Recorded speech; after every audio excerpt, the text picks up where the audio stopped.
So here we have the Ford Grand Tourneo titanium power shift, which is the automatic on a 16 plate. I'm going to start off by showing you around the outside of the car, and then we'll hop in and run through some controls on the inside. But from the outside you can see it's a 5-door car with alloy wheels and tinted windows. Let's start off inside the boot and then work our way around the rest of the car from there. So as we approach the back of the car, you'll see we have reversing sensors. Currently all 7 seats are in place. So this is the amount of boot space you have as a 7-seater. Let me show you what it's like with these 2 rear ones folded down. As you can see, you get a lot of extra space when you fold those down, and you can see that what are now the rear seats also have a 60-40 split as well. Okay, so we're just going to work our way back round to the front of the car, and then we'll hop in and run through some controls on the inside. But now that we've done a full circle of it, you can see it's in excellent condition the whole way round.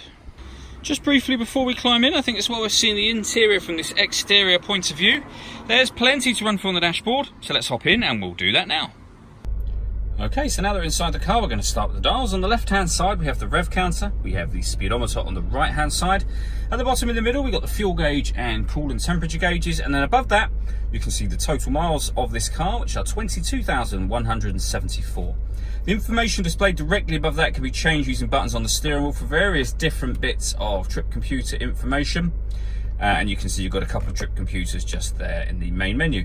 And above that it will show you what gear this car is currently in. If we back out to the steering wheel, the buttons I was using a moment ago for the trip computer are these ones just here, beneath which we got cruise control and speed limiter. On the right hand side we have stereo controls and phone controls, including the ability to use the voice activation button. So hit that button in the middle, ask it to dial anyone in your contacts list, and it will do that for you without you having to take your phone from your bag or pocket. That is of course once you paired your phone up, and that is done using the stereo and screen over in the center just here. Before we come back to the phone, you can see this car's got FM radio. It's also got AM and DAB as well, and then eventually you'll get back round to the beginning. If you want to listen to your own music, you can do. You can do that via the CD player. This car's also got auxiliary and USB inputs as well, and they can be accessed through this button here. And as you push that button, you'll see that it will show the USB up on the screen and Bluetooth audio. So you can connect up your phone. Obviously you can make and receive phone calls, but you'll also be able to stream your music wirelessly as well. And as I say, all of those things are accessed via these buttons, and you can see the CD player as well just there.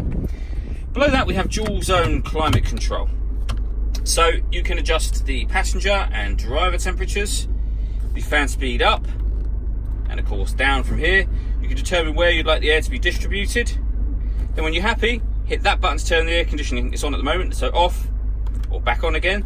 Or you can hit auto, and the car will take full control of the fans, which you can hear it doing now, in order that it maintains the temperatures you've asked for. You can override that at any time simply by readjusting the fans to whatever level you want them on. Below that we have a front and rear heated screen, so proper front screen.